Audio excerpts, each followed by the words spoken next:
अस्सलाम वालेकुम नाजरीन, आप देख रहे हैं प्रोग्राम रियासत और आवाम और मैं हूं मारिया जदू। नाजरीन, प्रोग्राम में बात करेंगे मुल्क की मईशत के हवाले से। मुल्क की मईशत की गाड़ी इस वक्त पटरी से उतरती नजर आ रही है। आज डॉलर 204 तक रुपए तक फरोख्त भी हुआ है और इसके साथ साथ दूसरी जानिब पाकिस्तान और IMF के मुज़ाकरात कतर में शुरू हो चुके हैं और MQM इस वक्त ये कह रही है कि वज़ीर आज़म शहबाज शरीफ साहब को सख्त मुआशी फैसले लेने की ज़रूरत है और उसके साथ साथ अमरीका ने भी इस वक्त यकीन दहानी कराई है कि पाकिस्तानी मईशत को संभालने के लिए हम भरपूर ताउन करेंगे।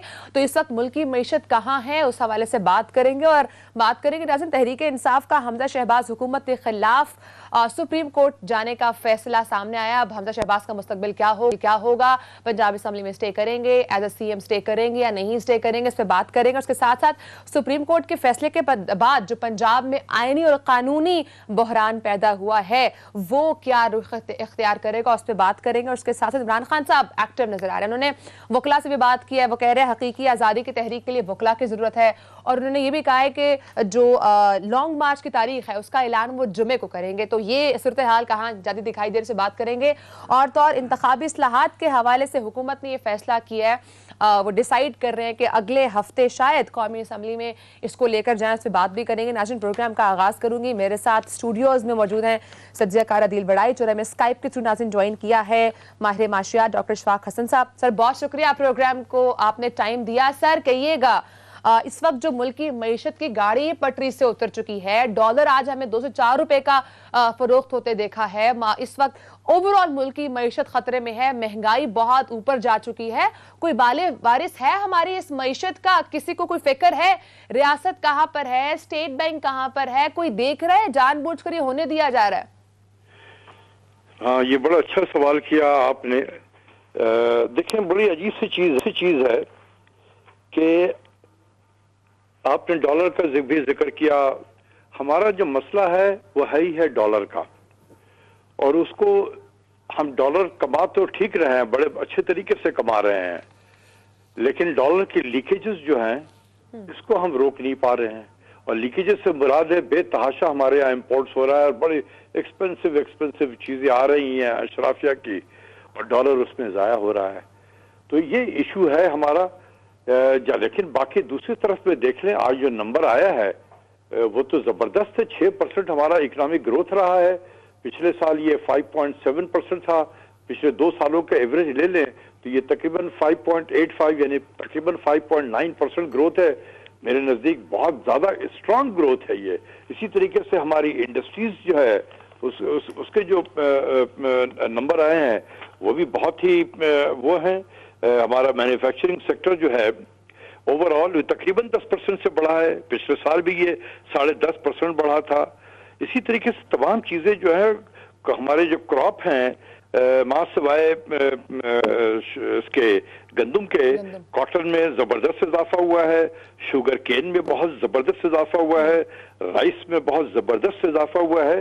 तो ये जो real sector of the economy है वो तो बहुत जबरदस्त परफॉर्मेंस दिखा रही है। मसला हमारा ये, इसी तरीके से जो हमारे एक्सपोर्ट्स हैं वो ऑल टाइम हाई होंगे इस साल। हमारे जो रेमिटेंस हैं ऑल टाइम हाई होंगे इस साल हमारे। तो लेकिन हमारा इशू जो है वो इम्पोर्ट का है। इम्पोर्ट को किसी ने कर्ब नहीं किया, ना पिछले वाले ने कर्ब कर सके, ना यहाँ तो कोई कैप्टन ऑफ द शिप ही नहीं है। ये बगैर कैप्टन जहाज जो है वो समुद्र में थपेड़े खा रहा है, लेकिन इसका कोई कप्तान नहीं है, कोई पूछने वाले नहीं है। आपने पूछा था इंट्रोडक्शन में कि डॉलर कहाँ जाएगा, जहां मर्जी चला जाए, कोई देखने वाला है? द आंसर इज नो, कोई नहीं देखने वाला है। क्या ये चीजें जानबूझ के खराब की जा रही हैं? मेरा शक यही है, कहता है, मैं भी यही कहता हूं कि शायद ये जानबूझकर खराब किया जा रहा है, क्योंकि एक एक दिन हमें श्रीलंकन टाइप ऑफ क्राइसिस की तरफ लेकर जा रहा है। जिस तरीके से पिछले 7 हफ्तों में डॉलर जो है मजबूत हुआ, रुपी नीचे की तरफ गया है, हम पे तो बगैर एक सिंगल डॉलर बोरो किए हुए तकरीबन 1.7 ट्रिलियन यानी 1700 अरब का कर्जा चढ़ गया पाकिस्तान पे। पब्लिक डेट 1700 बिलियन का, एक सिंगल डॉलर बोरो किए बगैर। तो ये सब क्या हो रहा है? डॉक्टर साहब, ये नई हुकूमत जो है वो डॉलर की प्रवास को रोक सकती थी, क्योंकि ये तो कह रहे हैं कि जो गुज़िश्ता हुकूमत है, पाकिस्तान तहरीक इंसाफ की हुकूमत है, ये उसका किया दर है, उसकी वजह से ये सारी सूरत हाल है कि न किसी के अंदर कोई कंसर्न है कि यार इसको ठीक किया जाए। ये क्या जरूरत थी कि फाइनेंस मिनिस्टर भी चला गया आईएमएफ से मुज़ाकरात करने के लिए, और मिनिस्टर ऑफ स्टेट भी चली गई उनके साथ मुज़ाकरात करने के लिए, फाइनेंस सेक्रेटरी भी चला गया, गवर्नर स्टेट बैंक भी चला गया। तो इस मुल्क की मैशत को कौन देखेगा भाई? सर, हुकूमत का ये गिला है कि हमारे पास मुल्की खजाने में पैसे नहीं है, तो हम मैशत कैसे चलाएं? देखिए, खजाने में पैसे नहीं है तो आपने कोई पूछा कि आपने 7 हफ्ते में क्या किया है? 7 हफ्ते में आपने क्या किया है? कोई मईशत के में जो लीकेजेस हो रहे हैं इसको रोकने की कोशिश की है आपने? The answer is no.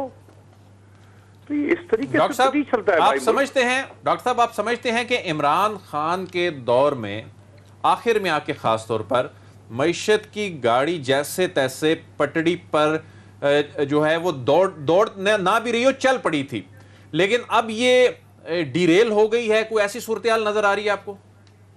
देखिए, बात यह है कि इसमें डिबेट हो सकता है। गाड़ी तो बिल्कुल पटरी पर चढ़ी हुई थी, जिसका मैंने अभी शुरू में जो आपके नंबर बताए हैं वो नंबर क्या बता रहे हैं कि क्या ये नंबर बगैर पटरी पे चढ़े हुए गाड़ी चल रही थी? बिल्कुल पटरी पे चल रही थी। और लेकिन अब इस पर डिबेट ये हो सकता है कि क्या 100 किलोमीटर की स्पीड से जा रही थी, 50 किलोमीटर की स्पीड से जा रही थी, 10 किलोमीटर की स्पीड से जा रही थी। इस पर डिबेट हो सकता है, लेकिन गाड़ी आगे की तरफ जा रही थी। अब गाड़ी पटरी से उतर गई है, अब इसको कैसे पटरी पे दोबारा लाया जाए, ये सारा इशू इसी का है, क्योंकि अब जहाज का कोई कप्तान ही नहीं रहा है। और ये जो मार्केट पे हो रहा है, मैं तो किसी तरह से कोई कंसर्न ही नहीं देख रहा हूं। जिसकी जिम्मेदारी है कोई इस मुल्क में नहीं है जो इस डॉलर की तरफ देखे, इस मार्केट की तरफ देखे। जैसे मैंने कहा कि फाइनेंस मिनिस्टर भी गायब है, डिप्टी मिनिस्टर जो है यानी मिनिस्टर ऑफ स्टेट है वो भी गायब है, सेक्रेटरी फाइनेंस भी गायब है, एफबीआर का चेयरमैन भी गायब है, गवर्नर स्टेट बैंक भी गायब है। तो फिर कौन देखेगा इस मुल्क को? यहाँ पर ये तो जहाज बगैर कप्तान के चल रहा है। ये जो मौज है इसको जिधर लेके चला जाए। डॉक्टर साहब, क्या समझते हैं, क्योंकि ये जो मौजूदा हुकूमत है, इनकी एक्सपेक्टेशंस ये थी और ये बार बार कह रहे थे कि वी हैव अ प्लान, और हम उस प्लान के तहत जब हुकूमत में आएंगे तो हम उस स्ट्रैटेजी के तहत मुल्की मईशत को यूं चुटकी में बदल देंगे। लेकिन सर, आने के बाद कुछ बज़ाहिर लग नहीं रहा कि कोई प्लान है।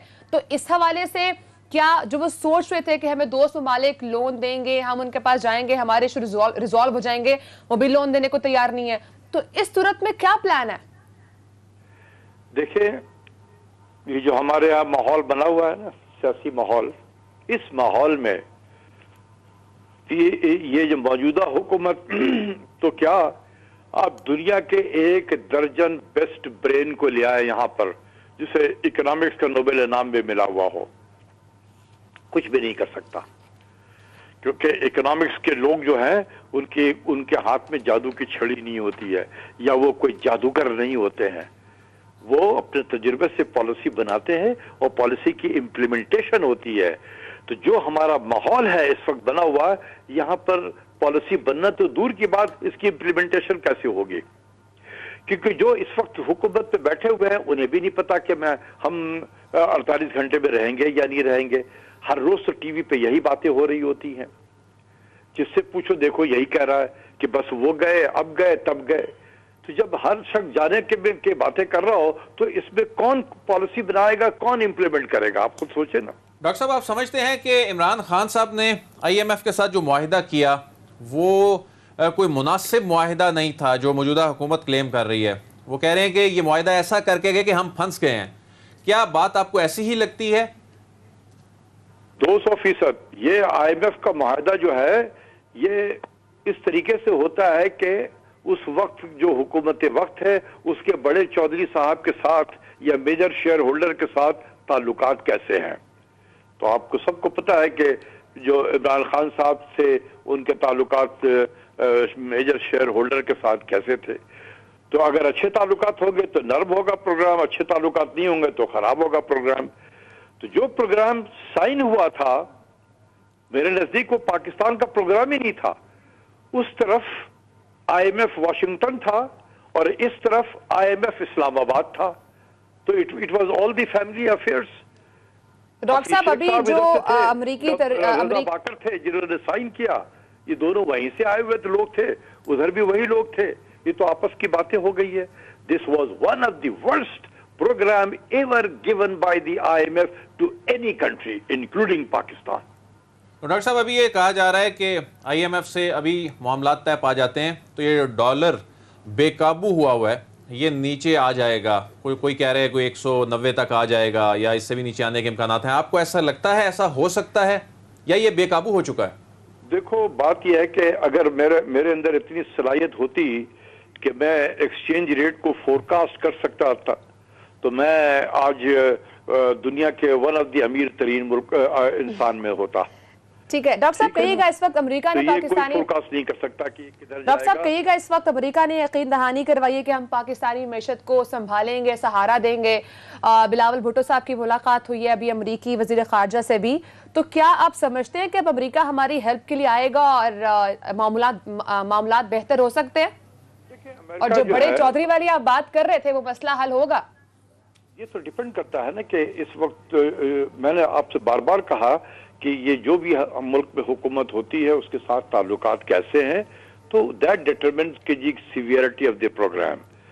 अमेरिका अगर हमारी मदद करना चाहता है, हम तो बड़े खुश होंगे, हम वेलकम भी करेंगे, क्योंकि देखें अमेरिका एक हकीकत है, एक सुपर पावर है, उससे ताल्लुकात खराब करके हम नहीं रह सकते हैं। अमेरिका का डायरेक्ट पैसा मैटर नहीं करता है, वो तकरीबन $450 मिलियन ऑन एवरेज हमें साल का देते रहे हैं माजी में भी। लेकिन अमेरिका का जो वो है कि आप अगर उसके साथ खड़े हैं तो that matters a lot in international financial institution, bond market पे जब बॉन्ड फ्लोट करते हैं, रेटिंग एजेंसीज के साथ जो वो आपकी रेटिंग करती है, ये बहुत मैटर करता है कि आपके ताल्लुकात कैसे हैं। तो हम अमेरिका से ताल्लुकात खराब करके हम नहीं इस तरीके से चल सकते, हमें बेहतर करने की जरूरत है। ये अभी एक अनफॉर्चुनेट सा हो चुका है, लेकिन इसको बिहाइंड द सीन बैकडोर में इसको बेहतर करनी चाहिए।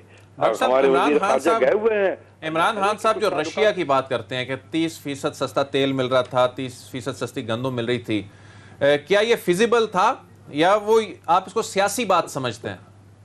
नहीं, आपकी आवाज मुझे क्वेश्चन समझ में नहीं आया।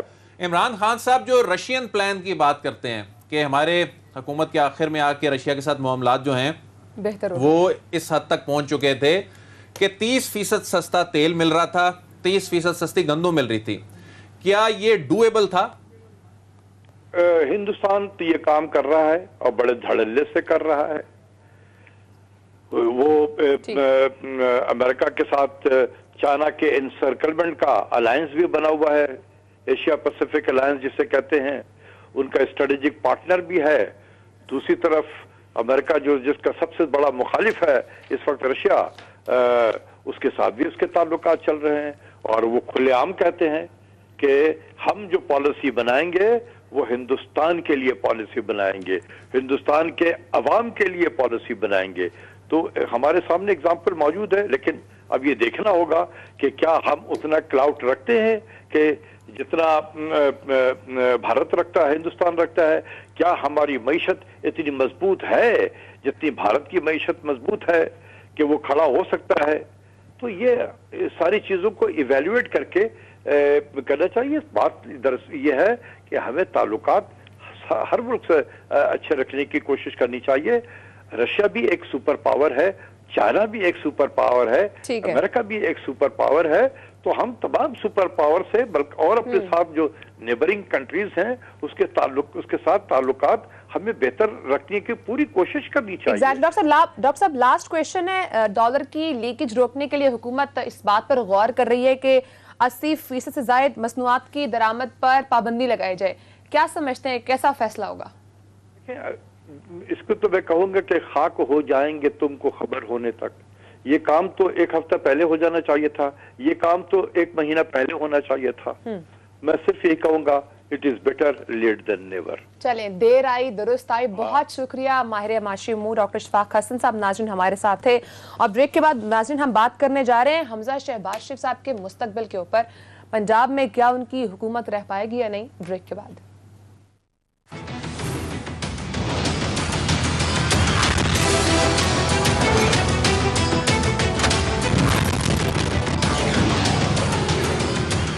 वेलकम बैक नाज़रीन। तहरीक इंसाफ का हमजा शहबाज शरीफ के खिलाफ सुप्रीम कोर्ट जाने का फैसला सामने आया।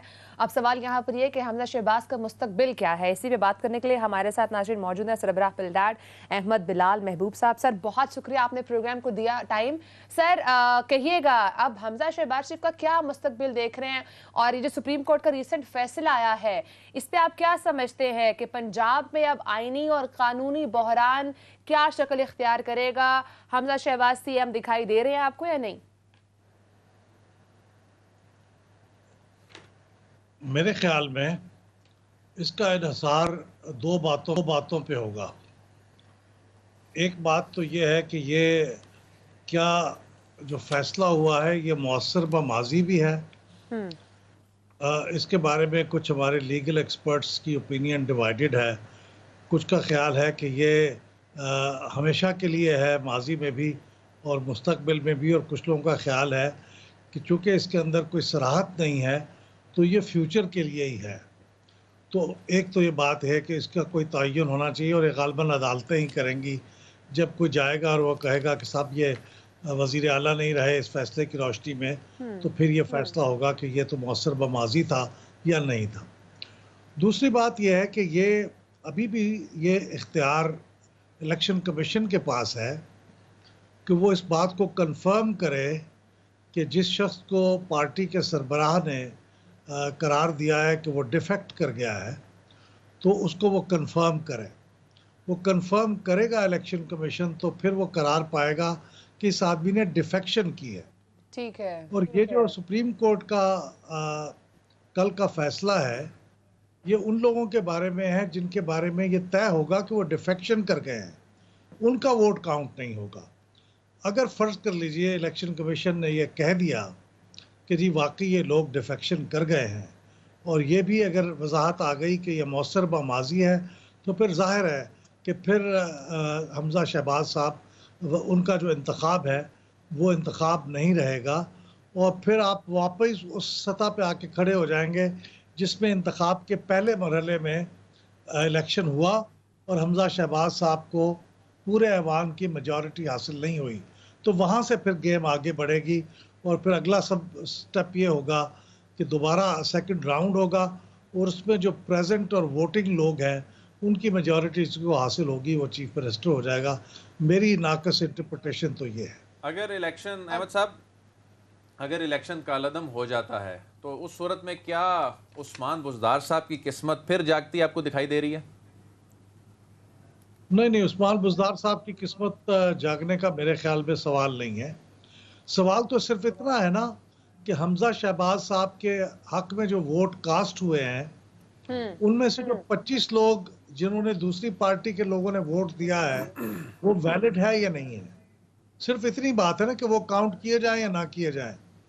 तो अब नए फैसले की रोशनी में तो सिर्फ यही बात नहीं आई है। अगर वो काउंट नहीं होंगे तो इसका मतलब है कि उनको 197 - 25 वोट मिले, जो कि पूरे अवाम की मेजॉरिटी नहीं है।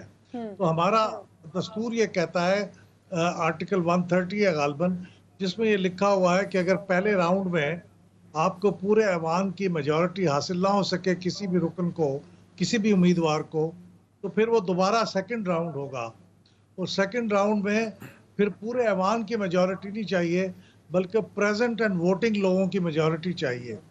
तो मेरे ख्याल में तो अब बात वहाँ से शुरू होगी, लेकिन उससे पीछे चली जाए कि ये इलेक्शन ही नहीं हुआ और ये उनका इस्तीफा भी मंजूर नहीं हुआ, तो ये तो केस ही नहीं है। मेरे ख्याल में अभी तक ये बात तो सामने ही नहीं आई। उसका कोई एतमाद की तरफ सूरत हाल जा सकती है। जी, अदम एतमाद की तरफ सूरत हाल जा सकती है। बल्कि इसके साथ सर ये भी बताइएगा कि क्या प्रेसिडेंट या गवर्नर, प्रेसिडेंट वफाक में और गवर्नर सूबे में एतमाद का वोट लेने का कह सकते हैं? जी हाँ, बिल्कुल कह सकते हैं। मिसाल के तौर से अभी तो खैर ये क्योंकि नया फैसला हुआ, अगर फ़र्ज़ करें ये फैसला ये तय पा जाए कि मौसर बा माज़ी नहीं है, इसका मतलब है कि मौजूदा जो चीफ मिनिस्टर इलेक्टेड हैं उनका इलेक्शन वैलिड है। ये पास्ट एंड क्लोज ट्रांजैक्शन है। तसव्वुर कर लें, तो उस सूरत में गवर्नर अगर ये कह दें कि साहब आप एतमाद का वोट लीजिए, इस वक्त तो गवर्नर कोई नहीं है, और अगर फ़र्ज़ करें कि जो गवर्नर आ जाएँ, मिसाल के तौर से परवेज़ इलाही साहब जो इस वक्त एक्टिंग गवर्नर हो सकते थे, वो उन्होंने तो चार्ज ही नहीं लिया। मेरे ख़्याल में तो वो अब भी एक्टिंग गवर्नर हैं, कि इसलिए कि उनका चार्ज लेने की कोई शर्त आइन में नहीं लग गई। लेकिन बहरहाल जो भी गवर्नर हो, वो कह सकता है कि आप एतमाद का वोट लें, और उस एतमाद का वोट लेने में अब दूसरी पार्टी के लोग वोट नहीं डाल सकेंगे। यानी वो उनका वोट काउंट ही नहीं होगा। तो चूँकि उनकी अपनी पार्टी के अंदर तो वह तादाद मौजूद ही नहीं है, जो पूरे ऐवान का एतमाद उन्हें हासिल हो, तो लिहाजा मुश्किल पड़ सकती है। उनकी जो चीफ मिनिस्टरशिप है, वो फिर ख़तरे में पड़ सकती है। लेकिन सर एतमाद का वोट अगर वो नहीं ले पाते तो उसके बाद क्या वो दोबारा इलेक्शन में जा सकते हैं? क्योंकि दोबारा इलेक्शन में जाने की सूरत में जो नंबर है वो 173 और 172 का मुकाबला आ रहा है, तो उसमें एक आध बंदा जो है ठीक है मुनहरिफ अरकान वोट नहीं डालेंगे, लेकिन अगर कोई एब्सटेन कर देता है तो फिर तो हमजा शहबाज के जीतने के चांसेस बढ़ जाएंगे। जी, हम वो मैंने जैसे अर्ज़ किया कि इंतखाबात में तो 2 राउंड होंगे ना। अब तो हम बात कर रहे हैं कि इंतखाब हो गया, और इंतखाब के नतीजे में एक साहब इलेक्ट हो गए, और उसके खिलाफ फिर उसके बारे में गवर्नर ने कहा कि एतमाद का वोट लें, तो फिर वो एतमाद का वोट नहीं ले पाया, तो वो नहीं रहे। फिर दोबारा से इलेक्शन होगा, तो अब दोबारा इलेक्शन की सूरत में ज़ाहिर है वो इलेक्शन तो लड़ सकते हैं, लेकिन उसमें भी आपको पहले मरहले में फिर दोबारा एतमाद पूरे ऐवान की मेजॉरिटी का लेना होगा, जो ज़ाहिर है फिर शायद दोनों के पास ना हो, और फिर मामला दूसरी राउंड में चला जाए, और दूसरे राउंड में फिर जो भी मेजॉरिटी ले ले वो फिर इलेक्ट हो जाएगा। लेकिन उसके बाद फिर ये सवाल पैदा होगा कि उस वक्त अगर वो गवर्नर मौजूद है जो फिर इस बात का शौक रखे कि वो एतमाद का वोट लेने के लिए कहे, क्योंकि एतमाद के वोट लेने के लिए कोई हद तो मुकर्रर नहीं है कि महीने में एक बार कह सकते हैं कि साल में एक बार कह सकते हैं, वो दोबारा कह दें और फिर दोबारा ये ठीक है। मरहला पेश आ जाए। लेकिन गालिबन इस दौरान में गवर्नर की तब्दीली हो जाएगी, और शायद मुस्लिम लीग का अहमद साहब, आपकी nominated बात सुन बना- के अगर मैं इसको कंक्लूड करूं तो मुझे लग रहा है कि ये हुकूमत जो पंजाब में इस वक्त हमजा शहबाज शरीफ साहब की चल रही है, मुस्लिम लीग नून की चल रही है, ये चलती दिखाई नहीं दे रही। अगर ये चलेगी भी तो भी ये चलती भी नहीं होगी। देखे ना, अगर आपके पास मेजॉरिटी का एतमाद नहीं है, और आप एक टेक्निकल बुनियाद के ऊपर के गवर्नर आपकी मर्जी का आ गया है, और वो आपको एतमाद का वोट लेने के लिए नहीं कह रहा, तो आप माइनॉरिटी के बेसिस पे गवर्नमेंट चलाएं, तो मेरे ख्याल में वो इंतहाई नाजुक और बहुत ही मुश्किल गवर्नमेंट होगी। वो चल भी रही हो तो भी इस नहीं वक्त चलेगी। विफाक की सूरत हाल भी कुछ दिनों में आगे हम देख रहे हैं, क्योंकि इमरान खान साहब ने लॉन्ग मार्च की कॉल देनी है अभी कमिंग जुम्मे को, तो फिर इस तरह सिचुएशन क्या होगी, क्या देख रहे हैं आप? विफाक में स्टेबिलिटी कैसे आएगी फिर? विफाक में निस्बतन सूरत हाल इसलिए बेहतर है कि वहाँ पे तो बहरहाल एक की वोट की मेजॉरिटी हो या 2 की मेजॉरिटी हो, मेजॉरिटी बज़ाहिर तो ये लगता है ना कि उनके पास मेजॉरिटी है, तो मेजॉरिटी 1 की हो या 10 की हो या 100 की हो, उससे वो मैटर नहीं करता जब तक वो मेजॉरिटी है, वो जब तक वो प्राइम मिनिस्टर हैं। तो विफाक में मुझे, लेकिन वफाक में जो ख़तरा सबसे बड़ा है वो ये है कि ये 12-13 जमातों का इत्तेहाद है, तो उनमें से कोई भी जमात नाराज़ हो जाए, ख़ास तौर पर जिनके पास 2-3 वोट हैं या ज़्यादा हैं, तो इसका मतलब है कि फिर ये हुकूमत बरकरार नहीं रह सकेगी। तो ये बहुत ही, ये भी बड़ी डेलिकेट पोजीशन में रहेगी। बहरहाल इत्तेहादियों ने तो इत्तेफाक किया है अहमद साहब के हुकूमत अगस्त 2023 तक अपनी आईनी मदद पूरी करेगी। जी, ये ख्वाहिश तो उनकी ये हो सकता हो, लेकिन ये बड़ा मुश्किल होगा इस तरह से चलना। गालिबन इनकी जो यूटिलिटी है वो गालिबन एक्सपायर हो जाएगी नवंबर के बाद। ये जिस मकसद के लिए तब्दीली हुई थी वो नवंबर तक मेरा ख्याल में मकसद हासिल हो जाएगा, और फिर ये एक्सपायर हो जाएंगे, फिर ये इलेक्शन होगा। उस वक्त तक इलेक्शन कमीशन का भी ये कहना कि वो डिमार्केशन हो जाएगी अगस्त तक, और फिर उसके बाद असम्बली डिज़ोल्व कर लें, तो शायद वो भी पूरा हो जाएगा। तो नवंबर तक मुझे लगता है कि इलेक्शन हो जाए, लेकिन उससे पहले शायद मुश्किल हो जाए। अहमद साहब, इलेक्शन कमीशन पे जिस तरह इमरान खान अदम एतमाद कर रहे हैं, आप समझते हैं कि इसकी तश्कील नौ करने की ज़रूरत है या ऐसी नौबत आएगी? नहीं, मेरे ख्याल में ये बहुत बुरा प्रेसिडेंट होगा कि किसी भी आईनी इदारे के बारे में इस तरह का अदम एतमाद का इजहार कर दिया जाए और फिर वो दोबारा से कहा जाए कि उसकी तश्कील ना हो, क्योंकि एक पार्टी के लीडर ने ये कह दिया है। हालांकि उसी पार्टी के लीडर ने उसको नॉमिनेट किया था, उससे इत्तफाक किया था, अब वो उनको अचानक उन पर एतमाद हो। उसका तरीका तो वही है कि आप सुप्रीम जुडिशल काउंसिल में रेफरेंस भेजें और अगर वो रेफरेंस मंजूर हो तो जब ही है, वरना कभी एक पार्टी का सरबराह आप पे एतमाद करेगा, कभी दूसरा करेगा, तो यूं तो फिर चीफ इलेक्शन कमिश्नर या मेंबर ऑफ इलेक्शन कमीशन तो अपना काम पूरा कर ही नहीं सकेंगे। तो इमरान खान साहब भी जिस तरह प्रेशर बिल्ड करते नजर आ रहे हैं और लॉन्ग मार्च की तारीख भी करीब आ रही है, तो आप क्या समझते हैं कि मुल्क में आपको जल्द इंतखाबात होते नजर आ रहे हैं इस प्रेशर की वजह से, और इस मुल्क को इस वक्त जो इस हिजानी कैफियत से निकालने के लिए आप सजेस्ट करते हैं कि अर्ली इलेक्शन में जाना चाहिए? बिल्कुल जाना चाहिए। मेरी राय तो ये है कि ये जिस तरह से पावर में आए थे, अदम एतमाद की तारीख पास होने के बाद, उसके बाद उन्हें 1 महीने के अंदर मेरे ख्याल में असेंबली डिसॉल्व कर देनी चाहिए थी। 1 महीने में अगर आपने कोई ज़रूरी लेजिस्लेशन करनी है तो आप कर सकते हैं, लेकिन मसला अब ये आ पड़ा है जिसकी वजह से मसला कॉम्प्लिकेट हो गया है कि इलेक्शन कमीशन कह रहा है हमने डिमार्केशन नहीं की हुई। तो दूसरी बात यह है कि खुद इमरान खान साहब ने अपनी सदारत में काउंसिल ऑफ कॉमन इंटरेस्ट के अंदर ये फैसला किया हुआ है कि नई मरदमशुमारी होगी। नई मरदमशुमारी का काम उनके ज़माने में शुरू हो गया था, अब वो कंटिन्यू कर रहा है। उसका रिजल्ट आएगा दिसंबर में, उसके बाद 4 महीने में डिमार्केशन होगी अप्रैल तक, और फिर 3 महीने और चाहिए। फिलहाल जरदारी साहब भी उस तरह से रेडी नहीं नजर आ रहे हैं। अहमद साहब वो ये कह रहे हैं कि पहले जो हमारी कुछ कंडीशंस हैं जिसमें इंतखाबी इस्लाहात और 2-4 और हैं वो पूरी होंगी तो ही हम अर्ली इलेक्शंस में जाएंगे। देखिए, उसमें कोई दस्तूरी या आईनी तो रुकावट नहीं है ना। ये आपने जो रिफॉर्म्स करनी है वो आपके आइन में नहीं लिखा हुआ कि आप वो करेंगे तो फिर इलेक्शन करा सकेंगे। वो तो आपका एजेंडा है, आप कराए तो जल्दी करा लें भाई। 1 महीने के अंदर क्यों नहीं करा सकते? आपको उसके लिए 1 साल क्यों चाहिए? लेकिन जो ज़्यादा अहम बात है वो ये है कि हमारे दस्तूर के तकाजे पूरे नहीं हो रहे। या तो ये है कि ये फैसला करें कि हमें अब कल हमने नई सेंसस नहीं करनी। नई सेंसस अगर नहीं करनी तो फिर तो नवंबर में हो जाएंगे इलेक्शन। नई सेंसस कर दिए तो अगले साल जुलाई में होंगे। अब ये फैसला करना पड़ेगा। हम एक यूँ समझिए कि दस्तूरी दलदल में फंसे हुए हैं। ये कोई आसान काम नहीं है। उसमें इमरान खान साहब अपना दबाव भी बढ़ा दें तो भी उसके नतीजे में मार्शल लॉ तो आ सकता है, लेकिन कोई दस्तूरी लिहाज से तब्दीली नहीं आ सकती।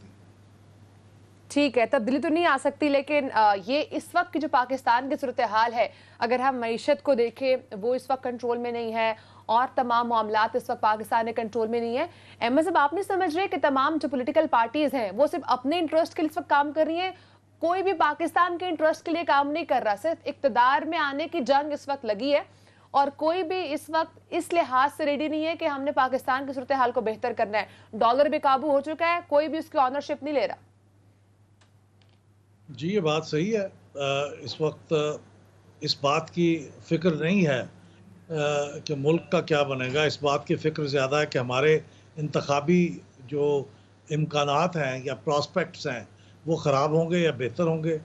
अगर हमारा मुल्क रोज़ाना अरबों की सब्सिडी में फंस रहा है, दलदल में, और वो डिफ़ॉल्ट की तरफ जा रहा है, तो हमें उसकी बजाय ये बात ज़्यादा अजीज़ है कि हम क्यों अपने ज़िम्मे ये बदनामी लें। पिछली हुकूमत ने भी यही किया कि उन्होंने जानते बूझते हुए कि ये अफोर्ड नहीं कर सकते कीमतें कम कर दी। अब ये हुकूमत भी जानते बूझते हुए इस कीमत को बढ़ा नहीं रही, तो इसके नतीजे में हम तो दिवालिया हो जाएंगे। कोई हमें पैसा देने के लिए तैयार नहीं है, और जब तक आप कीमतें नहीं बढ़ाएंगे मुझे नहीं लगता कि IMF भी आपके साथ मुआहदा करने के लिए तैयार होगा। ठीक है, बहुत शुक्रिया। सरबराह बिलडाड अहमद बिलाल में नाज़रीन हमारे साथ मौजूद थे। हमने बात की उनसे इस वक्त जो पंजाब में आईनी और कानूनी बहरान है उस हवाले से। ब्रेक का टाइम है नाज़रीन, ब्रेक के बाद हम बात करेंगे जो हुकूमत इस वक्त गौर कर रही है कि जो इंतखाबी इस्लाहात है उनको कौमी असम्बली में ले जाना है। इससे ब्रेक के बाद बात करेंगे, साथ ही रहेगा।